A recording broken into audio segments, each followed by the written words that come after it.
Hello guys, today in this video we will talk how to cancel your Lululemon mirror membership. Okay, so first of all I want to tell you can cancel your membership where you have originally purchased. So in this video I'm going to tell you two methods by which you can easily cancel your membership. So the first method for iOS users, you need to open your iPhone settings and then you need to select your Apple ID and then you need to select subscription.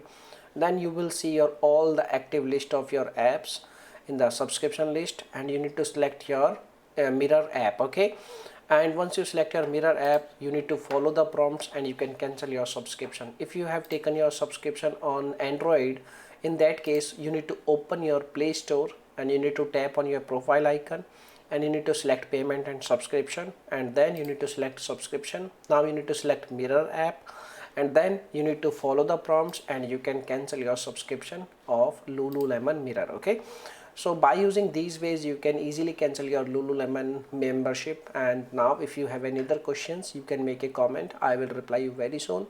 And thanks for watching this video. Bye bye, take care.